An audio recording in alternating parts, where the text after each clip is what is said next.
I own a lake now, not a pond, not a retention basin, an actual 12-acre lake in the middle of a 340-home subdivision. And the HOA president who called the cops on me for fishing there, she just became my tenant. Let me say that again, because it still feels surreal. The woman who fined me $7,500 for using a kayak without proper registration, who threatened to lien my house, who told the sheriff I was trespassing on community property. She now needs my written permission to let anyone fish here. You're probably thinking I pulled some shady legal trick, maybe found a loophole, hired an expensive lawyer. Nope. I just did something Brenda Kowalski never bothered to do in her 7 years as HOA president. I checked who actually owned the property. Turns out, nobody did. The lake had been sitting as unclaimed county land since 1987. So I filed the paperwork, paid the fees, and 61 days later the county handed me a deed. But here's what makes this story different. Brenda had been collecting $346,000 a year in lake maintenance fees from families in this neighborhood for 32 years, on property nobody owned. And when I offered to give the lake back to the community, they voted to remove her from the board instead. 87% in favor. So buckle up, because this is the story of how a peaceful retirement hobby turned into the most satisfying legal checkmate I never saw coming.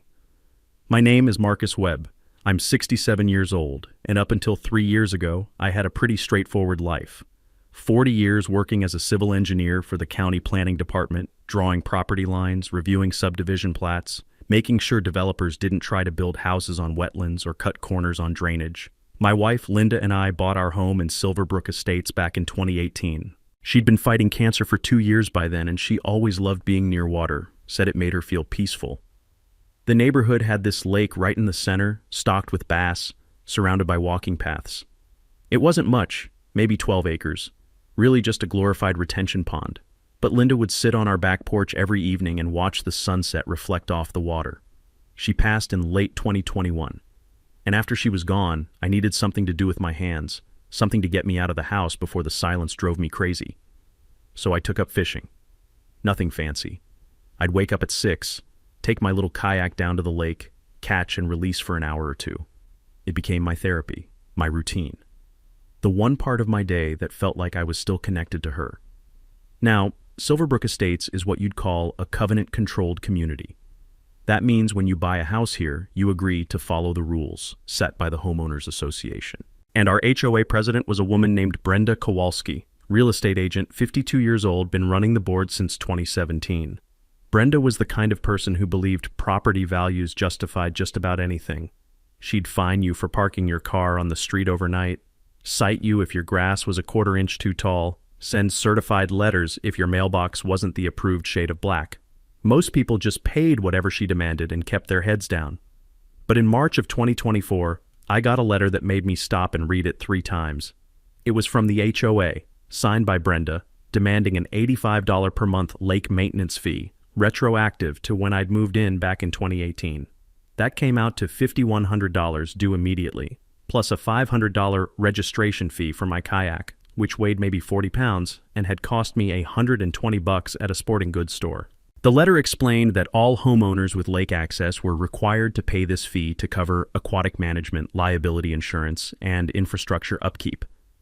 I looked around at my neighbors. Turned out every single one of them had been paying this fee for years without question. $85 a month didn't sound like much when you broke it down.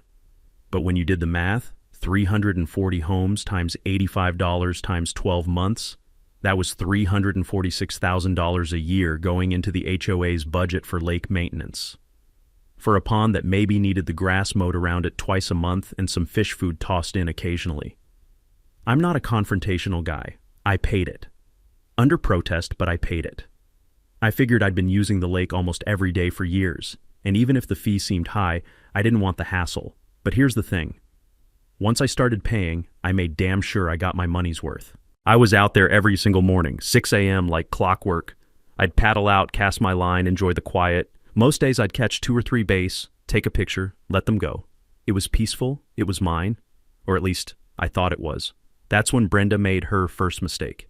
She put it in writing that the HOA reserves the right to revoke lake access for violations of community standards. And she started watching me. It was late April, about a month after I'd paid the fee. I was out on the lake at dawn, same as always. The water was still, the sun just starting to break over the trees, and I'd just hooked a nice largemouth bass when I heard boots on the dock behind me. I turned around and saw Brenda storming down the wooden planks with 2 sheriff's deputies behind her. One of them was Deputy Rita Flores. I recognized her from county planning meetings back when I was still working. She looked about as confused as I felt. Brenda was pointing at me like I'd just robbed a bank. "That's him," she said. "He's trespassing. I want him removed." Deputy Flores glanced at me, then back at Brenda. "Ma'am, this is a community lake. He lives here. I'm not sure what you want us to do." Brenda's face was already flushed, and it was getting darker. "He's disturbing the peace. He's out here every single day without board approval. I've documented 14 separate violations in the past month." I paddled closer to the dock, nice and slow. "Morning, Deputy Flores. I'm Marcus Webb. I live at 42 Lakewood Drive, about 200 yards that way. I paid the HOA's lake fee last month, $5,100 plus $500 for the kayak registration. I've got the receipts in my truck if you need to see them." Deputy Flores nodded. "Mr. Webb, you're not doing anything illegal, are you?" I held up my fishing rod. "Catch and release. Been doing it every morning for 3 years." Brenda practically vibrated. "He's not supposed to be here without HOA board approval. This is my lake. I manage it. I decide who uses it." Deputy Flores' expression didn't change, but I saw her eyebrow twitch. "Ma'am, unless there's a criminal violation, there's nothing we can do. This is a civil matter." Brenda leaned in close to the deputy and said, loud enough for me to hear, "If you don't do something about this, I'm going to make life very difficult for him. And for you." The deputies left. Brenda stayed on the dock, staring at me with her arms crossed until I finished reeling in my line and paddled back to shore. The next morning, I found a certified letter taped to my front door. $2,500 for unauthorized watercraft use. Another $2,500 for violation of quiet hours, even though there's no such thing as quiet hours at a lake in the middle of a residential neighborhood. The letter said I had 30 days to pay, or the HOA would place a lien on my property. 2 days later, I got a citation from the County Code Enforcement Office. Apparently, my lawn was 3.2 inches tall. County Code allows up to 6 inches. The citation was signed by an officer I'd never heard of, but at the bottom, in the notes section, someone had written, "Complaint filed by B. Kowalski, HOA President." It was clear what this was. Retaliation. Most people at this point would have just paid the fines and stopped fishing. But I spent 40 years reading the fine print on land deals, and I know how people like Brenda operate. They count on you being too tired, too scared, or too broke to fight back. So I pulled the one document Brenda never wanted me to see, the property deed. I had coffee with Lenny Pacheco 3 days after I got that second fine. Lenny's the county surveyor now, but 15 years ago he was a junior tech in my department. I trained him, showed him how to read plat maps, taught him the difference between a recorded easement and a handshake agreement. He owes me, and he knows it. We met at a diner off Route 41, and I kept it casual. "Lenny," I said, stirring my coffee, "quick question. Who actually owns the lake in Silverbrook Estates? The HOA keeps calling it theirs, but I'm curious." Lenny set down his fork. "That's a really specific question, Marcus." I shrugged. "Brenda Kowalski's been on my case. I'm just trying to understand what I'm dealing with." He pulled out his phone, opened the county GIS app, and zoomed in on Silverbrook. Tapped the lake parcel, frowned. "Huh, that's weird." I leaned in. "What's weird?" He turned the screen toward me. "It's listed as Tract 14B, no owner of record. It just says, reserved for future county use drainage retention. That's from the original 1987 plat." I felt something click into place. "So the HOA doesn't own it." Lenny shook his head slowly. "Not unless there's the deed transfer I'm not seeing. Let me pull the full records when I get back to the office. I'll call you." That same afternoon, I drove to the office of Clarice Drummond. Clarice is a real estate attorney, 59, sharp as a knife. I'd helped her father sort out a boundary dispute on his estate about 10 years back, did the survey work pro bono because he was a good man. She remembered. I handed her a copy of the HOA's bylaws and the letter demanding the lake fee. She read it twice, then looked up at me. "This language is sloppy. It says access to lake amenity presumed under easement, but there's no recorded easement referenced. That's a red flag." I nodded. "What happens if there's no easement and no deed?" Clarice tapped her pen on the desk.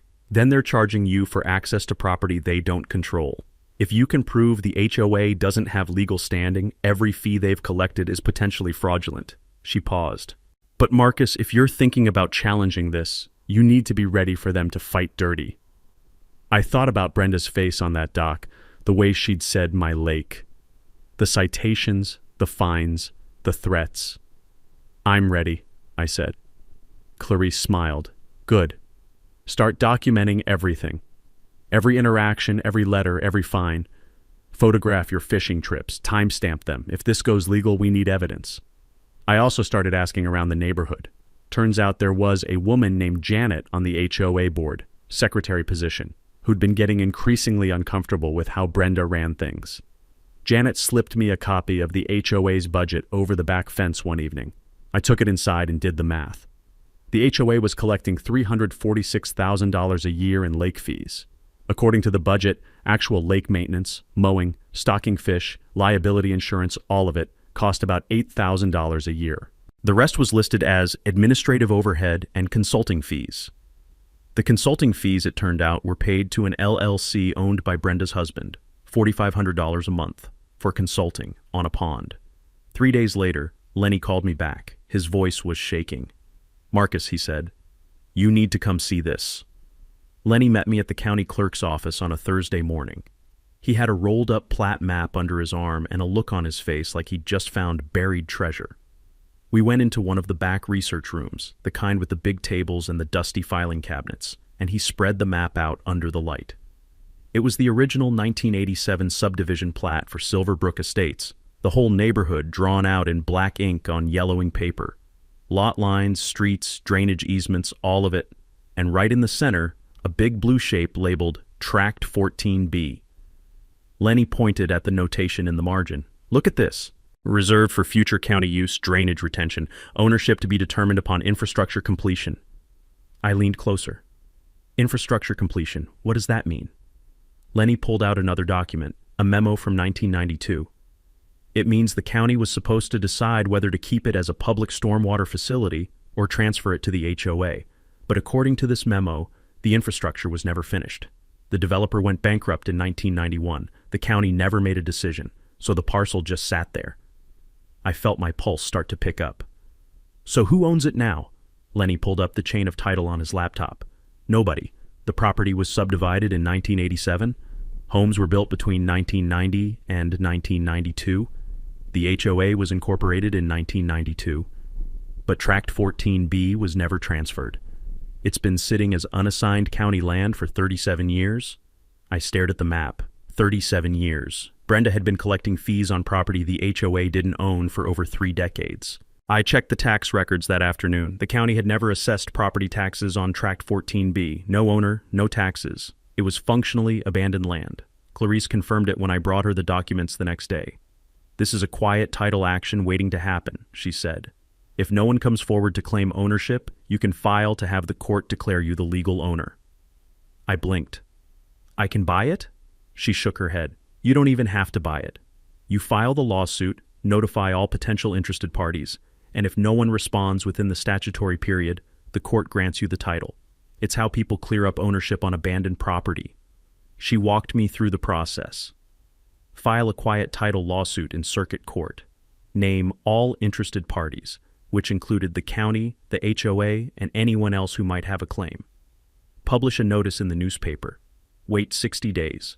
If no one contests it, the judge signs an order, and I become the owner of record. The filing fee was $450. I filed on May 15, 2024. The county had 60 days to respond. The HOA had 60 days to respond.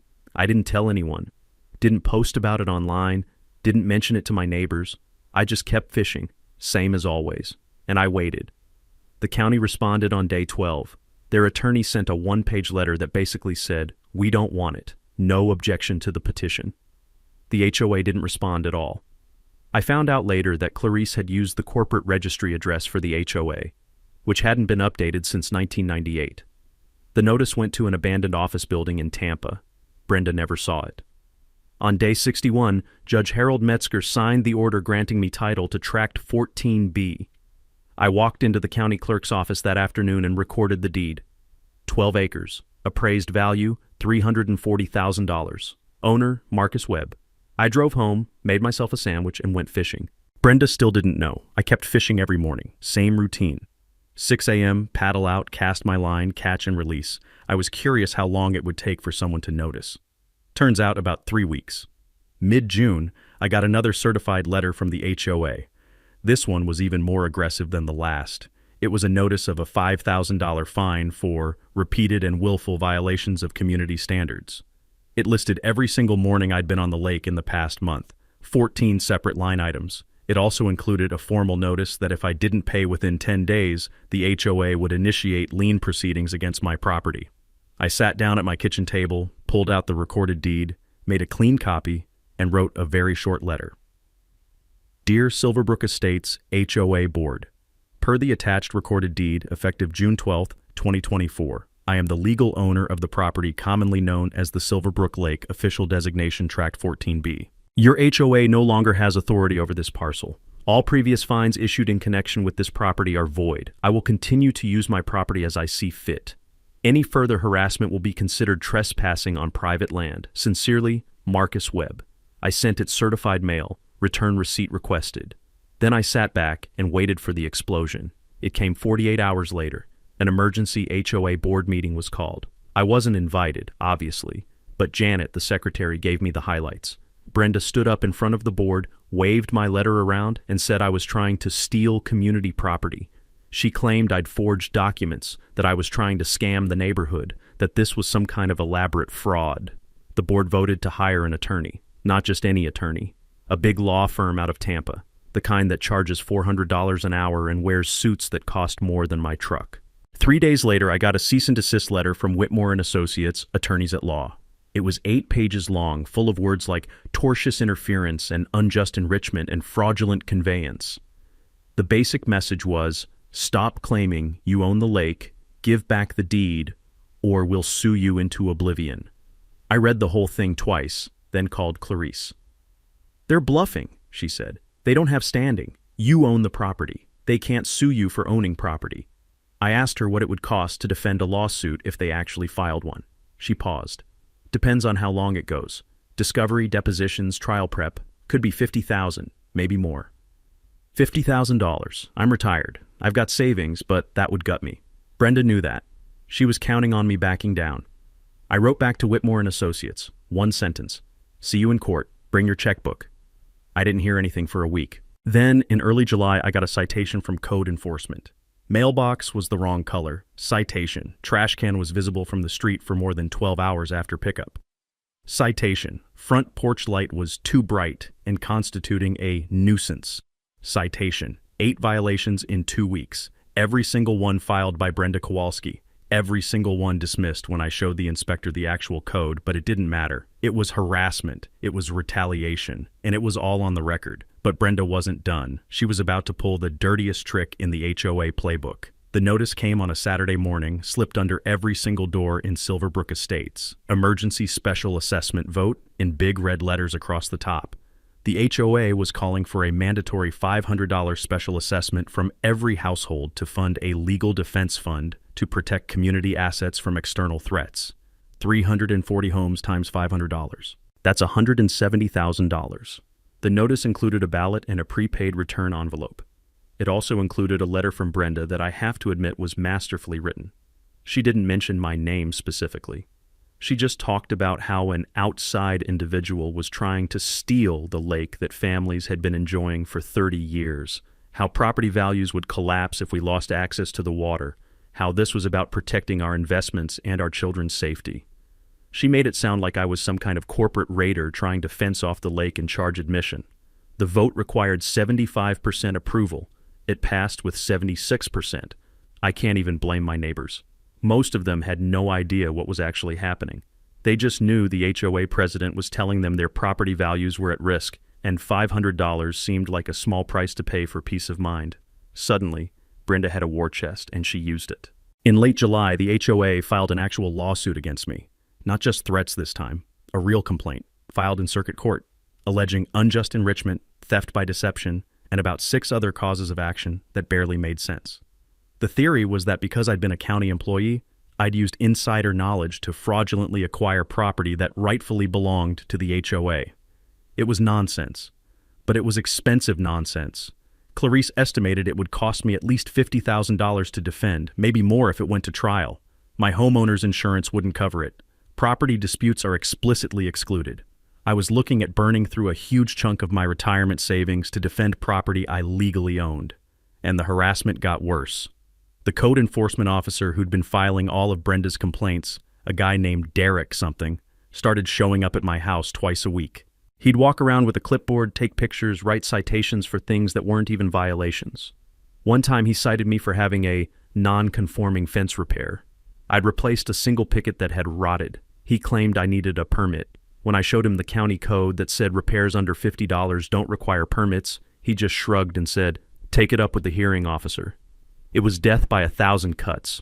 Every citation, even if dismissed, required me to take time to respond, to gather evidence, to show up at hearings. It was exhausting. And that's exactly what Brenda wanted. Meanwhile, my neighbors started avoiding me. I'd wave at someone across the street and they'd look away. People who used to stop and chat suddenly had somewhere urgent to be. I was the guy causing problems, the guy who wouldn't just pay the fine and move on. I started to understand how people give up, how they just pay whatever the HOA demands, sign whatever paper is put in front of them, because fighting is so much harder than surrendering. But here's the thing about being 67 years old and retired. I had nothing but time, and I had something Brenda didn't count on. 40 years of knowing exactly how local government works and who to call when things don't smell right.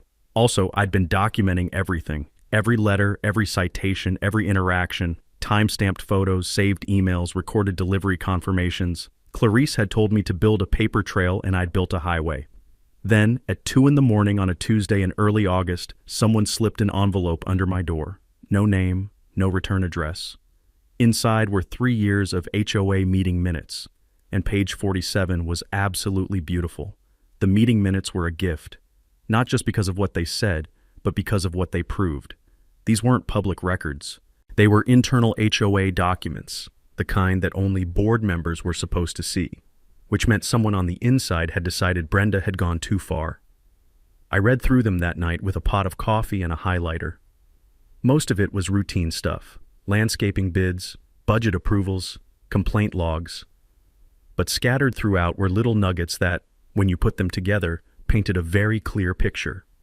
In June 2022, the board had voted to pay Brenda's husband's LLC, Kowalski Consulting Solutions, $4,500 a month for community management advisory services. The vote was 3-1, with Janet abstaining. There was no description of what services were actually provided, no deliverables, no reports, no documentation, just $4,500 a month, every month for 3 years. That's $162,000. Then there was a meeting from April 2024, right after I'd gotten my first fine. The minutes noted a discussion of member compliance issues held in closed session. Closed session. Florida law requires HOA meetings to be open unless they're discussing specific legal matters or personnel issues. Discussing whether to fine a homeowner doesn't qualify. But what really caught my eye was a quote, attributed to Brenda, from that closed session. "We need to make an example of Mr. Webb to discourage future challenges to board authority. Make an example of me, in writing. I made copies of everything and called Deshaun Morris." Deshaun runs an investigative blog called Suncoast Accountability. He's 38, used to work for the Tampa Tribune before the paper downsized, and now he makes his living filing public records requests and exposing local government waste. He's not afraid of anyone, and he loves a good David versus Goliath story. I met him at a coffee shop and handed him the folder. He read through it once, then looked up at me. "Where did you get this?" I shrugged. "Someone who thought the public should know." Deshaun grinned. "This is good. This is really good. Give me 48 hours. His article went live on a Thursday morning. The headline was Silverbrook HOA President Funneled $162K to Husband's LLC while fining residents. It included scanned copies of the meeting minutes, a breakdown of the consulting payments, and a comparison chart showing that the average lake maintenance fee in our county was $12 a month. Silverbrook charged $85. The article also included my side of the story, how I'd legally acquired the lake through a quiet title action, how Brenda had responded with fines and lawsuits, how the HOA had spent $170,000 of homeowner money to fight a battle they were going to lose. Deshaun ended the piece with a question. If the HOA never owned the lake, where did $346,000 a year in maintenance fees actually go? The article got picked up by Reddit that afternoon. By evening, it had 45,000 upvotes on the HOA Horror Stories subreddit. Someone made a TikTok video summarizing it. That hit 2.3 million views in 2 days. Local TV news called me. Channel 7 sent a reporter and a camera crew to my house. I met them at the lake, same spot where Brenda had called the cops on me 3 months earlier. The reporter asked me to explain what happened. I kept it simple. I'm a retired civil engineer. When the HOA tried to fine me for fishing, I did what any engineer would do. I checked the property records. Turns out the HOA had been charging 340 families for access to a lake they never owned. So I filed the legal paperwork, followed the process, and became the owner. Now they're suing me for legally purchasing abandoned property. You tell me who's in the wrong here. The quote that went viral, though, was this one. They called me a thief for owning property I legally purchased. Meanwhile, they've been charging families $85 a month for a lake they had no legal right to control. You tell me who the thief is. The story aired that night at 6 and 11. By morning, the state attorney general's office had opened an investigation into the HOA's finances. 48 hours after Deshawn's article dropped, 3 board members resigned. Brenda's attorney, the fancy firm from Tampa, withdrew from the case. And my mailbox started filling up with apology letters from neighbors. The emergency membership meeting was scheduled for a Saturday afternoon in the community center. I wasn't planning to go. I'd done my part. The investigation was underway, the board was collapsing, and Brenda was isolated. But Janet called me the night before and said, "Marcus, you need to be there. People want to hear from you." So I showed up. The room was packed. 250 people, maybe more, standing along the walls because there weren't enough chairs. I'd never seen that many neighbors in one place. Most HOA meetings got maybe 15 people if you were lucky. Brenda was sitting at the front table with the 2 remaining board members, both of whom looked like they wanted to be anywhere else. Her face was tight, her jaw set. She knew what was coming. Janet stood up and called the meeting to order. First item on the agenda was a motion to remove Brenda Kowalski as president for cause. The room went silent. One of the homeowners, a man named Paul who lived 3 streets over, stood up and read the list of causes.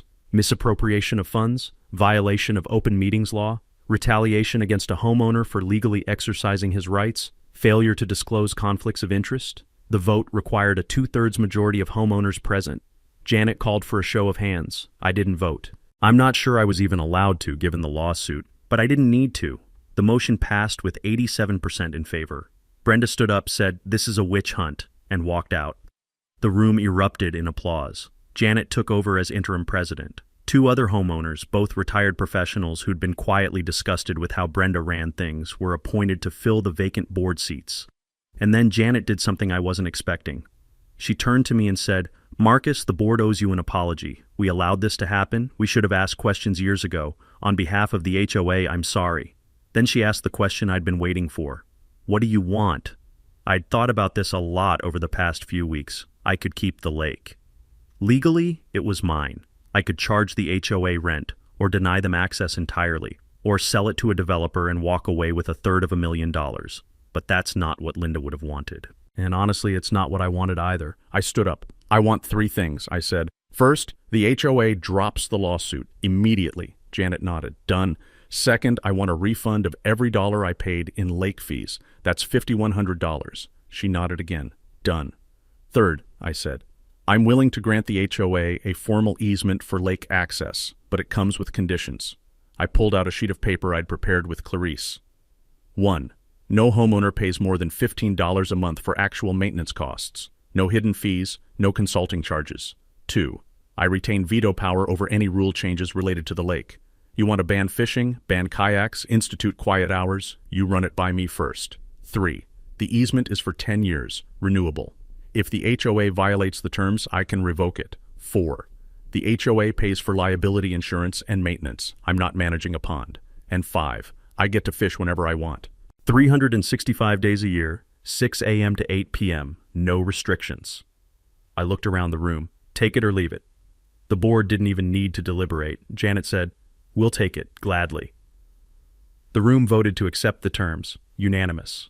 But I wasn't done, because this was never really about the lake. The formal easement signing was scheduled for 2 weeks later. Another special membership meeting, this time with a notary public and Clarice present to make sure everything was legally binding. The attendance was even higher than the last meeting. Over 200 people crammed into the community center. Local news was there. Deshawn was there with his laptop, live blogging the whole thing. And sitting in the back row, arms crossed, was Brenda Kowalski. She'd been removed as president, but she was still a homeowner. She had every right to be there. She just didn't have a vote anymore. Janet presented the easement agreement to the membership. 10 pages of legal language that Clarice had drafted, laying out every condition, every obligation, every protection, the monthly fee reduction from $85 to $15, the transparency requirements for the budget, the insurance obligations, my fishing rights. She put it to a vote. 312 homeowners in favor, 2 against. I didn't ask who the 2 were, but I had a guess. Then something happened I wasn't expecting. A man from the state attorney general's office stood up. His name was Robert Kellerman, and he introduced himself as a senior investigator for the Consumer Protection Division. "I apologize for interrupting," he said, "but I wanted to inform the membership that our investigation into the Silverbrook Estates HOA has concluded. We have referred criminal charges to the state attorney's office against Brenda Kowalski for misappropriation of homeowner funds and against her husband, Thomas Kowalski, for fraudulent billing practices." The room went dead silent. Kellerman continued. "Our audit found that over a 5-year period, approximately $127,000 in HOA funds were improperly diverted to Kowalski Consulting Solutions for services that were never rendered.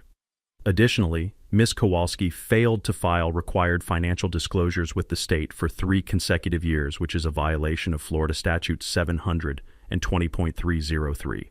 We're also referring the matter to the IRS for potential tax fraud." Brenda's face went white, then red, then something close to purple. She stood up. "This is insane," she said. Her voice was shaking.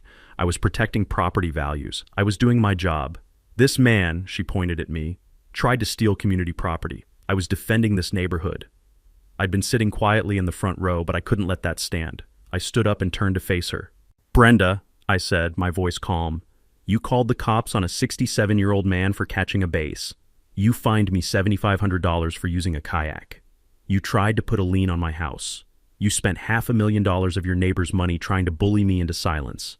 And when that didn't work, you filed 8 bogus code violations in 2 weeks. Every one of them dismissed, just to harass me."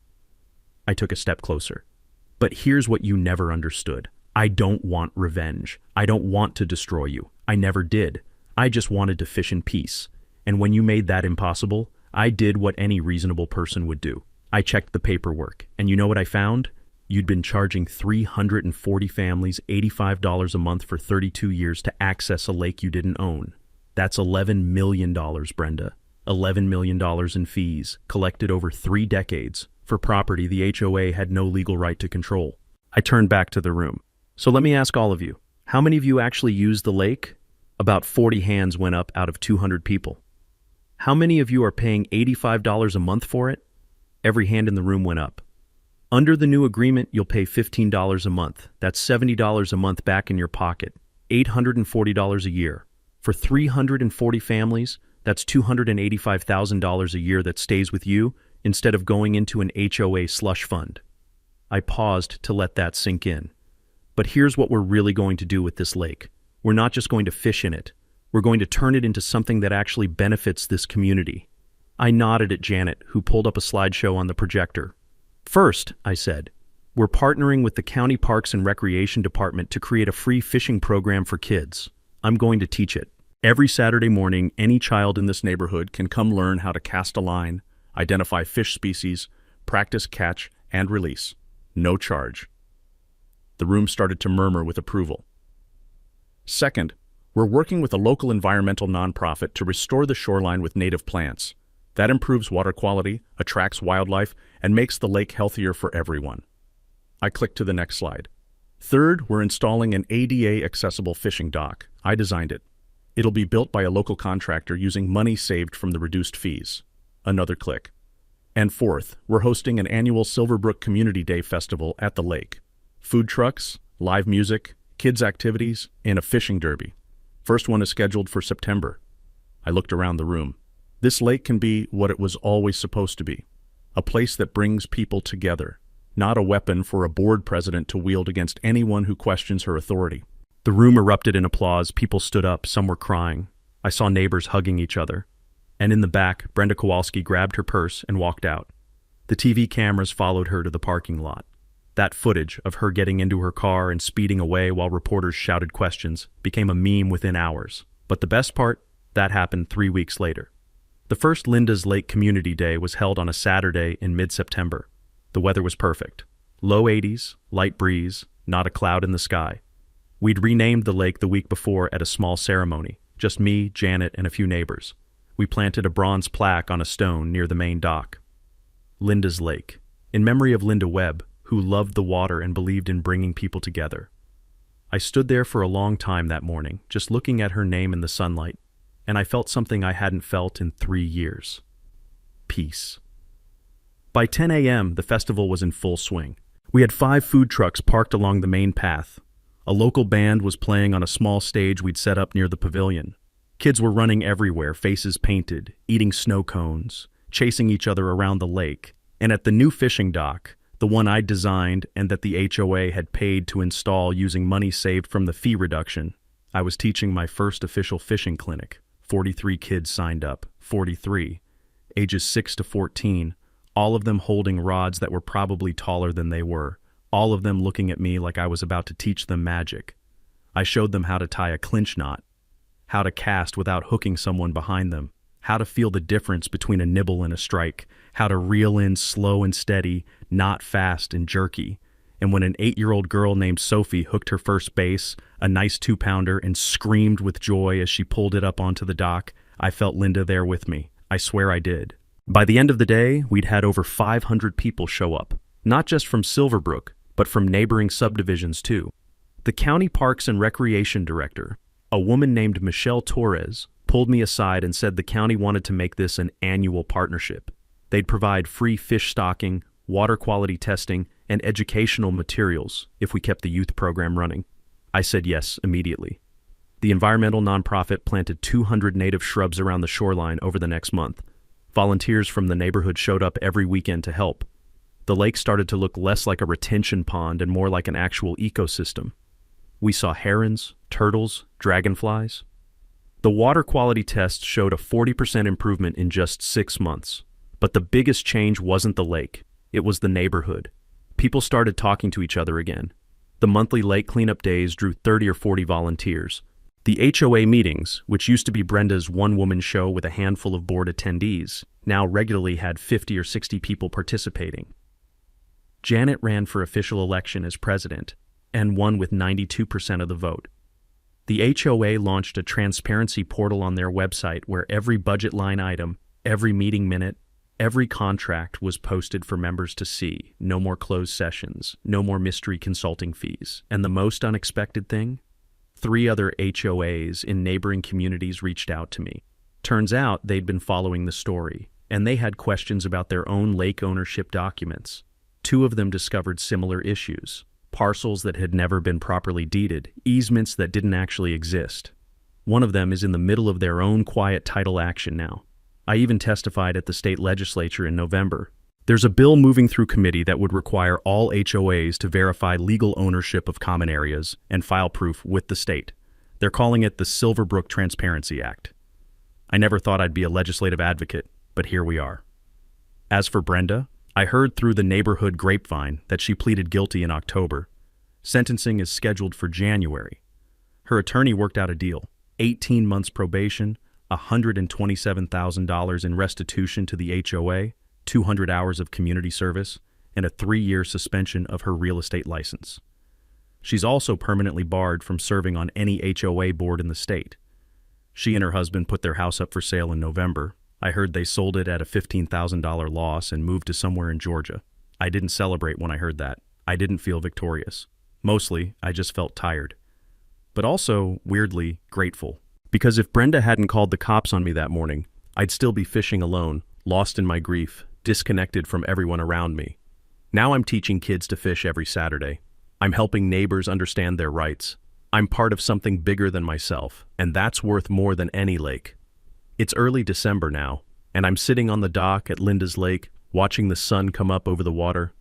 The air is cool, almost cold, and the mist is rising off the surface in thin sheets. I've got my rod in one hand and a cup of coffee in the other. This is still my favorite time of day. Brenda's gone. The HOA is running the way it should have been all along.